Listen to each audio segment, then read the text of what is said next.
4 chapter बचे हुए first part में, ठीक है। एक चैप्टर जो भी पढ़ाई चल रहा हूं, शुरुआत आज होगी, वो है पृथ्वी का चुंबकत्व, ठीक है ना। पृथ्वी का चुंबकत्व, जिसमें आपको केवल पृथ्वी के चुंबकत्व के बारे में पढ़ना है, स्पेशली कि पृथ्वी के अंदर चुंबकत्व होता है, इसका प्रमाण क्या है, ठीक है। प्रमाण पर हम चर्चा करेंगे कि वो कौन कौन से प्रूफ है जिसके आधार पर हम ये कह सकते हैं कि पृथ्वी का अपना चुंबकत्व होता है। पृथ्वी के चुंबकत्व से संबंधित कुछ प्रश्न है, कुछ शब्दावलियां हैं, ठीक है, कुछ टर्म्स हैं उसके, वो टर्म आपको जानने हैं। एक महत्वपूर्ण चीज इसमें से कट गई है, क्या है वो? चुंबकीय पदार्थों की प्रकृति के आधार पर चुंबकीय पदार्थ 3 प्रकार के होते हैं, जिसको आप डाईमैग्नेटिक, फेरोमैग्नेटिक और पैरामैग्नेटिक सब्सटेंस कहते हैं, या प्रतिचुंबकीय, अनुचुंबकीय और लौह चुंबकीय पदार्थ, इनमें अंतर, ठीक है। तो ये मुख्य चीज इसमें था, ये कट गया यहां से, तो ये आपको नहीं पढ़ना है, ठीक है। एक चैप्टर ये है, दूसरा चैप्टर जो है वह विद्युत चुंबकीय प्रेरण का है, और तीसरा चैप्टर है महत्वपूर्ण चैप्टर प्रत्यावर्ती धारा। तो ये 3 मुख्य चैप्टर बचे हैं फर्स्ट पार्ट में, और एक चौथा चैप्टर और छोटा सा है, जिसको हम कहते हैं विद्युत चुंबकीय तरंगे, ठीक है। छोटा चैप्टर है वो, ज्यादा उसमें नहीं है, उसमें से विस्थापन धारा की आवश्यकता जो है ये कट भी गया है। तो ये 4 चैप्टर मुख्य रूप से है, तो ये आपको पढ़ने हैं। उसके बाद सेकेंड पार्ट में तो अभी बचा हुआ है, उसको पढ़ाया जाएगा। तो आज हम शुरू करेंगे पृथ्वी का चुंबकत्व, ठीक है ना। मैग्नेटिज्म इन अर्थ, पृथ्वी में चुंबकत्व होता है, लेकिन इसमें एक टॉपिक जोड़ दिया गया अलग से, पहले इसको जानने के बाद हम चुंबकत्व पे आएंगे। पहला टॉपिक इसमें आपको जानना है कि धारावाही परिनालिका और चुंबक में समानता, धारावाही परिनालिका और चुंबक में समानता। आप जानते हैं धारावाही परिनालिका जो होती है वह एक आयताकार हार्ड बोर्ड को या कागज के मोटे गत्ते को मोड़ करके अगर एक बेलन का रूप दे दिया जाए, अथवा कोई चीनी मिट्टी ही हम ले लें, चीनी मिट्टी का बना हुआ बेलन हो, उस बेलन पर तांबे के तार को बिल्कुल आप पास पास करके लपेट दें, जिससे कि पूरा क्षेत्रफल ढक जाए। ढकने के बाद एक तार जो है एक तरफ से निकला रहेगा और दूसरा तार दूसरी तरफ से निकला रहेगा। धारा प्रवाहित करने के लिए दोनों तारों को ला करके हम किसी सेल के माध्यम से जोड़ देते हैं। तब इस अवस्था में यह जो परिनालिका है, इसको हम करंट कैरिंग सॉलिनॉइड या धारावाही परिनालिका कहते हैं। यह धारावाही परिनालिका, यदि इसके भीतर किसी चुंबकीय पदार्थ की छड़ रख दी जाए, जैसे लोहे की छड़ है, लोहा भी एक चुंबकीय पदार्थ है, लोहे की छड़ को रख दें हम, तो इसके अंदर जो है चुंबकत्व की क्षमता बढ़ जाती है। तो धारावाही परिनालिका और छड़ चुंबक, मतलब जो चुंबक हमारा होता है, इसके अंदर हमेशा लोहे के टुकड़ों को आकर्षित करने का गुण होता है, वो चुंबक हमारा, और साथ ही साथ ये धारावाही परिनालिका, यह दोनों एक समान व्यवहार करते हैं, ठीक है। ये दोनों एक बराबर व्यवहार करते हैं। जैसे छड़ चुंबक जो है वह लोहे के छोटे छोटे टुकड़ों को अपनी ओर आकर्षित करती है, वैसे ही धारावाही परिनालिका भी लोहे के टुकड़ों को आकर्षित करती है। जैसे किसी चुंबक के पास ले जाने पर चुंबकीय सुई में विक्षेप होता है और चुंबकीय सुई अपने स्थान से घूम जाती है, वैसे धारावाही परिनालिका के पास भी अगर हम ले जाएंगे चुंबकीय सुई को, तो वह भी अपने अक्ष से घूम जाएगी। जैसे किसी चुंबक को अगर हम बांध करके लटका दें तो उसका एक सिरा उत्तर की ओर ठहरता है, दूसरा दक्षिण की ओर ठहरता है, वैसे ही यहाँ पर जो धारावाही परिनालिका है, यदि उसको हम किसी पतले धागे से बांध करके लटका दें मुक्त रूप से, जिससे कि वो हर तरफ घूमने के लिए फ्री हो, तो उसका एक सिरा उत्तर की ओर ठहरता है, दूसरा दक्षिण की ओर ठहरता है। जिस तरह चुंबक के ध्रुवों पर चुंबकत्व ज्यादा होता है, चुंबकीय क्षेत्र प्रबल होता है, चुंबकीय बल रेखाएं सघन होती हैं, वैसे ही धारावाही परिणालिका के सिरों पर चुंबकीय क्षेत्र प्रबल होता है, चुंबकीय बल रेखाएं सघन बनती हैं और बीच के भाग पर उसी प्रकार से चुंबकीय क्षेत्र का मान कम होता है। तो कहने का मतलब धारावाही परिणालिका में और छड़ चुंबक में बहुत सारी समानताएं हैं, ठीक है ना। अंतर केवल यह है कि छड़ चुंबक जो होता है इसका चुंबकत्व प्रबल होता है, ज्यादा इसका चुंबकत्व होता है, और धारावाही परिणालिका जो है इसका चुंबकत्व क्षीण होता है। उसमें भी अगर प्राकृतिक चुंबक है तब तो उसका चुंबकत्व बहुत ही कम होता है, अगर कृत्रिम चुंबक है तो इसका चुंबकत्व होता है, काफी होता है, ठीक है, समझ गए। लेकिन ये तो हो गया थ्योरेटिकली, आप समझ गए, थ्योरी आपने समझ लिया कि ये छड़ चुंबक में धारा परिणालिका में समानता होती है। इसको न्यूमेरिकली प्रूफ करेंगे, इसको न्यूमेरिकली हम प्रूफ करेंगे कि धारावाही परिणालिका और छड़ चुंबक में समानता होती है।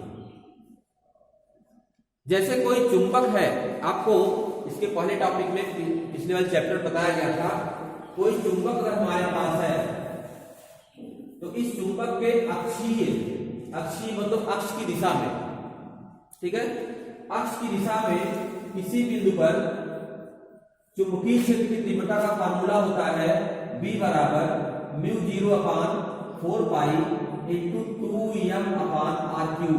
ये फार्मूला होता है। जैसे आप पढ़े थे वैद्युत द्विध्रुव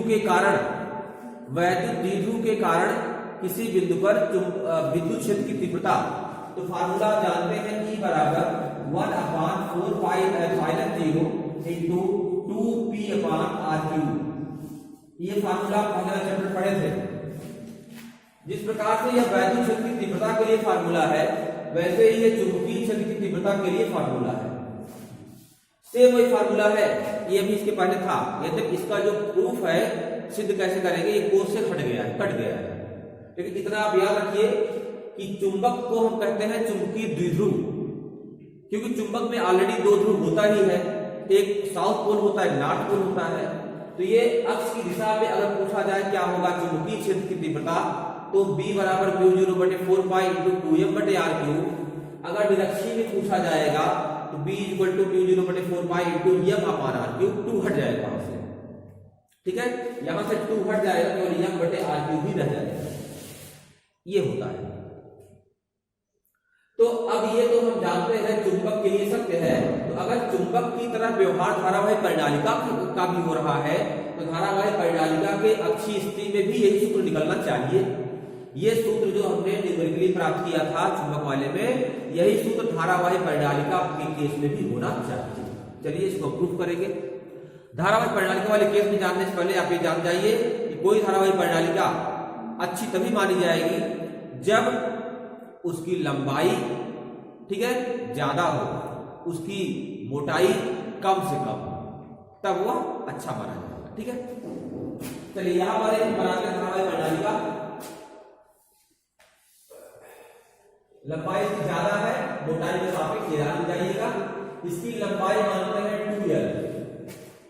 एक धारावाही परिणालिका हमारी है, ठीक है, इसकी लंबाई क्या है 2l। 2l लंबाई इसकी लेते हैं इसलिए जिससे ये जब इसको हाथ हम करें तो l इसकी लंबाई आधी हो जाएगी, नहीं तो आप l करेंगे तो l/2 करना पड़ेगा, ठीक है। तो पूरी लंबाई को हमने लिया 2l। इसके वृत्तीय सिरे का की जो त्रिज्या है वो स्मॉल a क्या है, वृत्तीय सिरे की त्रिज्या है। क्षेत्रफल कहीं रखना होगा तो रख देंगे πr² यानी πa² रख देंगे। इसका केंद्र यहां पर है, इसके केंद्र से, ठीक है, r दूरी पर ये दूरी काफी ज्यादा है, दूरी जो है ये काफी ज्यादा हम ले रहे हैं। इस दूरी पर, r दूरी पर एक बिंदु है, बिंदु आप कुछ भी ले लीजिए, P ले लीजिए। इस बिंदु P पर चुंबकीय क्षेत्र की तीव्रता बतानी है आपको। अगर ये जो आपकी परिणालिका है, यदि ये भी छड़ चुंबक की तरफ कार्य कर रही है, जैसे हमारा चुंबक होता था वैसे ये भी है, न्यूमेरिकली अगर हम कर रहे हैं, तो इसके कारण यहां पर अक्षीय अवस्था में जो चुंबकीय क्षेत्र P पर आया है वो इतना ही होना चाहिए। b इक्वल टू म्यू 0 बटे 4 पाई इंटू ए बटे आर क्यूब है। तो यहाँ पर दूरी हमारी कहाँ से लेकर यहाँ तक हमने आर लिया है, ये आर की दूरी आनी चाहिए। यही सूत्र अगर हमको प्राप्त हो जाता है तो हम कह सकते हैं कि धारावाही प्रणालिका में चुंबक में समानता है। अभी तो हम केवल क्या कर रहे हैं, दोनों हमको दिया जाएगा, हम दोनों को लटकाएंगे, तब कहेंगे हाँ ठीक दोनों एक जैसे काम कर रहे हैं। चुंबकीय सुई लेंगे, बल रेखा खींचेंगे, कहीं दोनों एक जैसी बन रही है, ऐसे करके हम देखेंगे, ठीक है। लेकिन न्यूमेरिकली मेरे पास कोई तथ्य नहीं है कि मैं कह दूं कि हाँ यही चीज यहाँ भी, यही चीज यहाँ भी है। अब यहाँ पर हम न्यूमेरिकली प्रूफ कर रहे हैं, ठीक है। चलिए, तो इस पूरी परिणालिका के कारण यहाँ पर चुंबकीय क्षेत्र निकालना है। तो पूरी परिणालिका भी आपको नहीं पता है कि कितनी लंबी है, क्या कैसे है, 2l लंबाई इसकी है। तो अब क्या करेंगे, इस परिणालिका में एक छोटी सी पट्टी ले लेंगे, ऐसे एक छोटी सी पट्टी है, और देखेंगे इतनी छोटी, बहुत इसकी मोटाई बहुत कम है। क्या मोटाई है, dx, इसकी मोटाई बहुत कम है, dx मोटाई की एक पतली सी पट्टी है। इस पट्टी के कारण यहाँ पर क्या चुंबकीय क्षेत्र है, अगर ये निकल जाता है तो ऐसे ही बहुत सारी पट्टियों से मिलकर के बना परिणालिका ये। तो हम देखेंगे -l, अब ये बीच ले लिया हमने, बीच बिंदु, ये दूरी इधर l हो गई, यहाँ भी दूरी l हो गई। तो -l से +l के बीच में, -l से +l के बीच में अगर हम इंटीग्रेशन कर देंगे तो जितनी भी पट्टियां हैं हमारी, उन पट्टियों के कारण जो चुंबकीय क्षेत्र बिंदु P पर है वो ज्ञात हो जाएगा। पहले हम इसे एक छोटी सी पट्टी के कारण क्या चुंबकीय क्षेत्र बिंदु P पर है ये निकालना चाहेंगे, ठीक है। ये हम ज्ञात कर लेंगे तो हमारा काम चल जाएगा, ठीक है। यह जो हमारी पट्टी है इसको आप देख रहे हैं, इसमें कई बार लपेटे होंगे, आपके तार लपेटे गए हैं, कई तार लपेटे गए हैं। तो यह एक वलय हो गया, ये वलय हो गया। जैसे पूरी परिणालिका मान लीजिए 1000 फेरे हैं, हमने जो पट्टी लिया उसमें 2-4 फेरे तो होंगे ही, तो यह एक वलय हो गया, रिंग हो गया ना।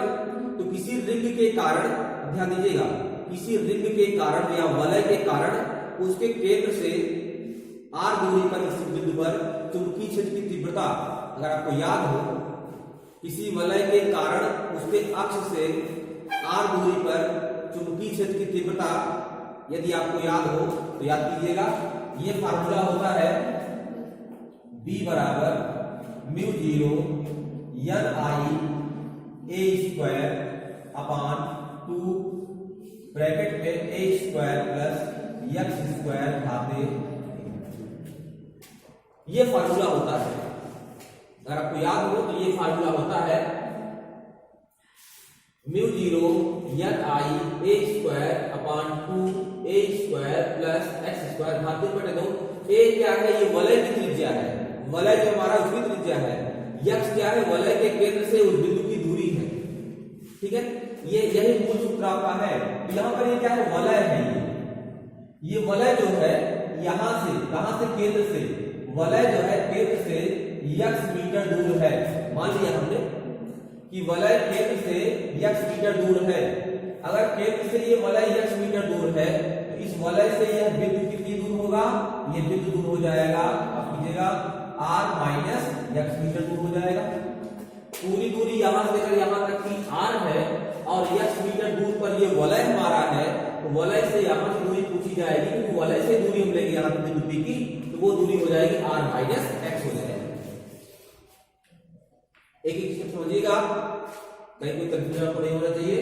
b = μ0 Ni a² बटे 2 a² प्लस x² भाग 3/2। इसमें a वलय की त्रिज्या है, I बहने वाली धारा है, a जो है त्रिज्या बता दिया, x जो है वलय के केंद्र से दूरी है, n क्या है, n जो है वलय में संपूर्ण फेरों की संख्या है, वलय में संपूर्ण फेरों की संख्या। मान लिया हमने कि इस धारावाही प्रणालिका में बहुत सारे फेरे हैं, तो लंबाई के हिसाब से फेरे घट बढ़ जाते हैं, ठीक है। प्रति एकांक लंबाई में हमने मान लिया कि प्रति एकांक लंबाई में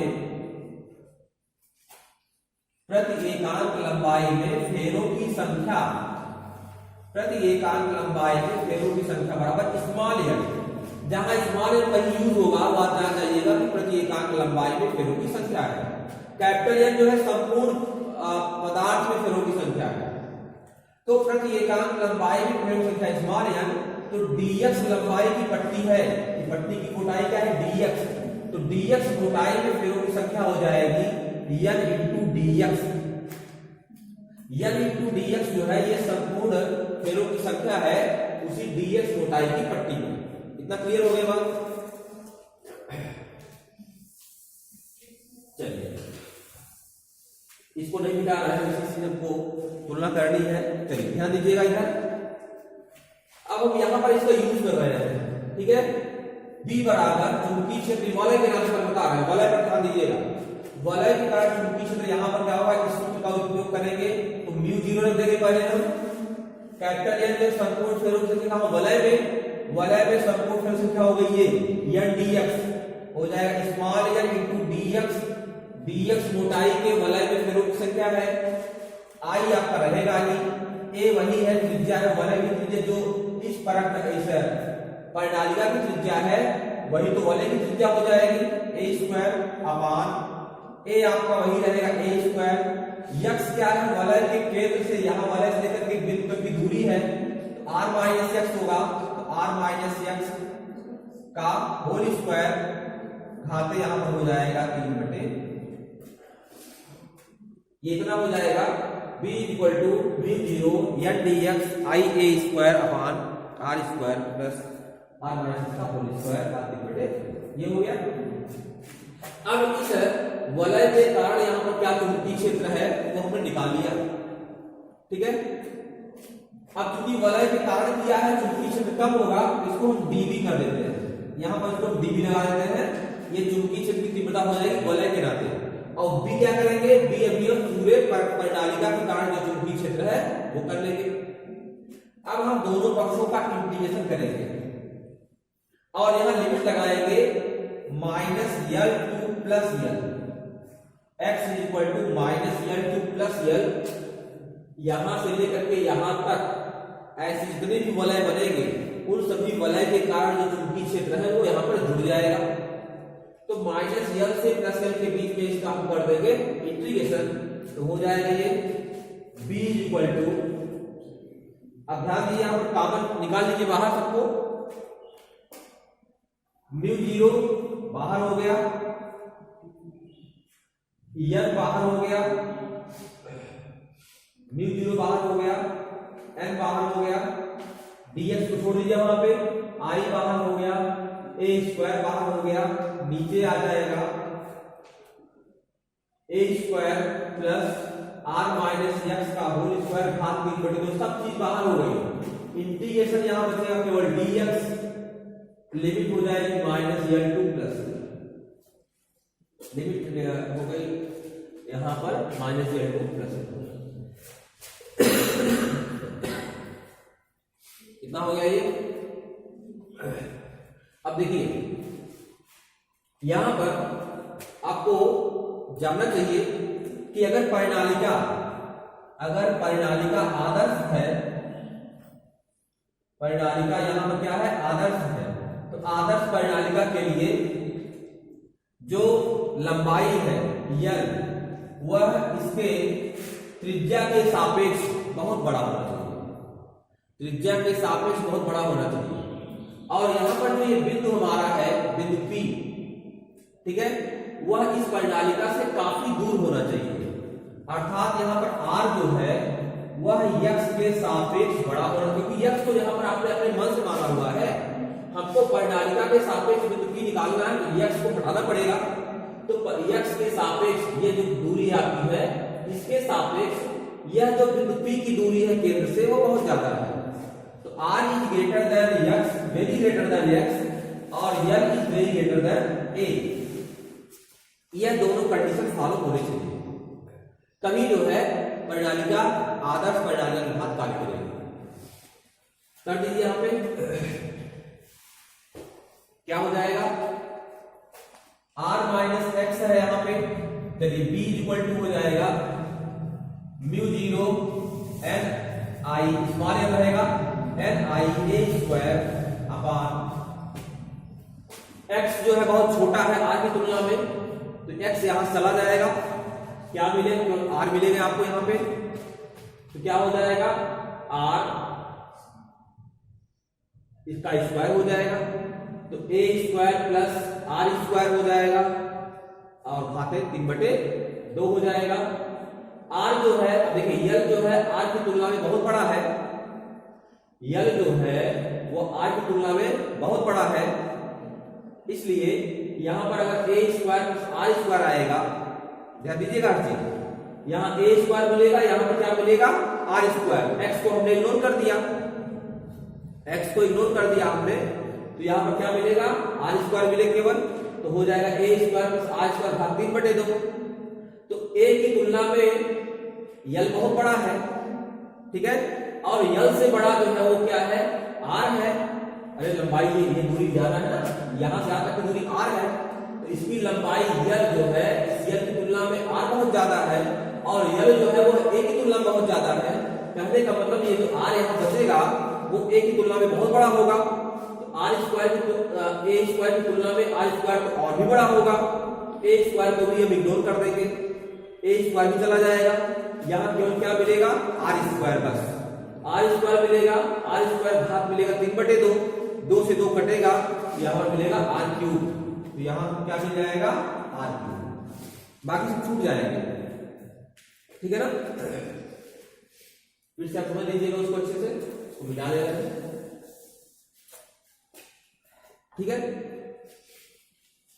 x की तुलना में r बहुत बड़ा है, इसलिए r स्क्वायर मिल जाएगा आपको, a square plus r square रहेगा, तो a की तुलना में यल बड़ा है और यल की तुलना में r बड़ा है, तो r की सापेक्ष a बहुत छोटा हो जाएगा, r स्क्वायर के सापेक्ष a स्क्वायर और भी छोटा हो जाएगा, इसलिए a स्क्वायर को हम इग्नोर कर देंगे, तो केवल r स्क्वायर बचेगा, r स्क्वायर भाग 3/2 है, तो यहाँ पर आपको r क्यूब मिल जाएगा, ठीक है।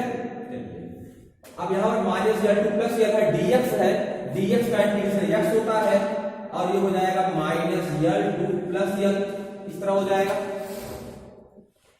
माइनस L2 प्लस यल हो जाएगा, या b इक्वल टू होगा μ0 ni a square upon r cube into, यहां पर एक बार यल रखेंगे आप, एक बार अपर लिमिट यल हो गया, फिर माइनस, फिर लोअर लिमिट रखेंगे तो फिर प्लस यल हो जाएगा, तो क्या हो जाएगा 2l हो जाएगा, ये हो जाएगा आपका 2l, यहां पर आ जाएगा आपका 2l, ये समझ गए। अच्छा, अब आ गया μ0 ni a square into 2l upon r cube हो गया। चलिए इतना क्लियर हो गया आपका। देखिए यहां से लेकर यहां तक परिणालिका की लंबाई क्या है 2l है। पूरे 2l लंबाई में अगर फेरों की संख्या पूछी जाए, पूरी 2l लंबाई में फेरों की संख्या अगर पूछी जाए आपसे, तो आप बता सकते हैं कि प्रति एकांक लंबाई में फेरों की संख्या स्मॉल n है, प्रति एकांक लंबाई में फेरों की संख्या क्या है स्मॉल n, तो 2l लंबाई फेरों की क्या हो जाएगी स्मॉल n गुणे 2l, यही तो पूरी परिणालिका में संपूर्ण फेरों की संख्या कैपिटल n हो गई।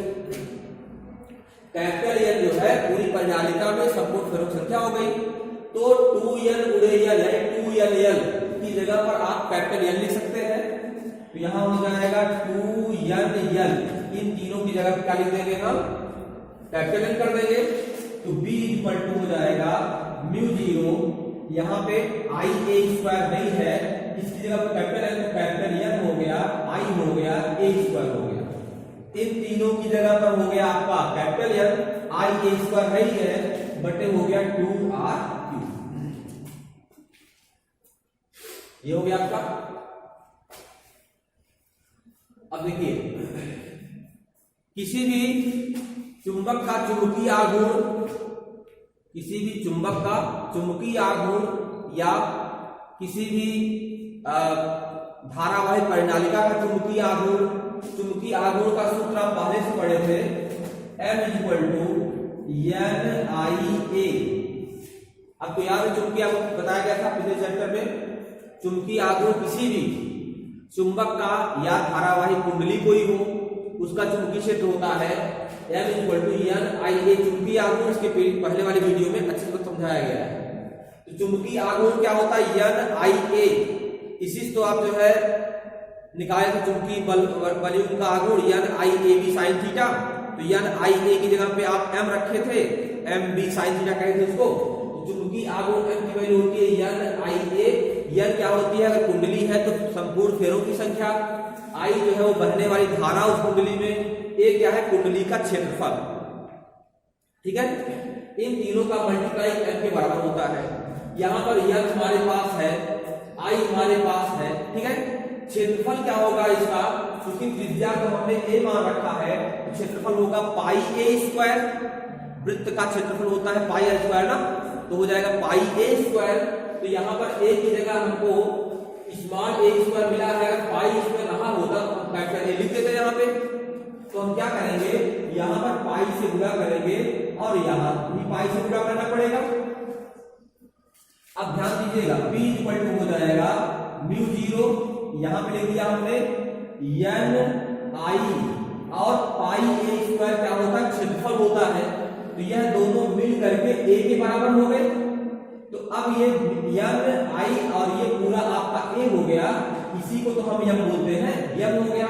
तो m हो गया बटे यहाँ पे 2 पाई है, तो 2 पाई कर दिया हमने, और यहाँ पे r क्यूब हो गया। दिख रहा होगा आपको, या b इक्वल टू हो जाएगा, अब देखिए 2 से यहाँ गुणा करिए ऊपर, 2 से गुणा नीचे करिए, तो म्यू 0, 2 से नीचे गुणा करेंगे आप तो 2 दूनी 4 हो जाएगा, तो बटे 4 पाई हो गया। 2 से गुणा ऊपर भी आप करेंगे तो 2m बन जाएगा, और बटे r क्यूब। यही सूत्र तो आप लिखे थे अभी, सूत्र आपका यही है, b इक्वल टू म्यू 0 बटे 4 पाई 2m बटे r क्यूब। यही सूत्र जो है वह चुंबक के कारण अक्षीय स्थिति में चुंबकीय क्षेत्र का था, और यही सूत्र हमको मिला है धारावाही परिणालिका के कारण अक्षीय स्थिति में चुंबकीय क्षेत्र का। तो अब हम श्योर कर सकते हैं कि धारावाही परिणालिका और छड़ चुंबक जो होते हैं वो आपस में बराबर होते हैं। उनके व्यवहारों का अध्ययन करके हम जान सकते हैं, और न्यूमेरिकली हम प्रूफ भी कर सकते हैं कि उन दोनों का जो चुंबकीय क्षेत्र है वो एक जैसा है। ठीक है, तो ये धारावाही परिणालिका में छड़ चुंबक में समानता है। एक बार फिर से आप देखकर वीडियो नोट्स बना लीजिएगा, और पृथ्वी के अंदर चुंबकत्व जो है उसके क्या प्रमाण है, इसकी चर्चा हम लोग कल करेंगे।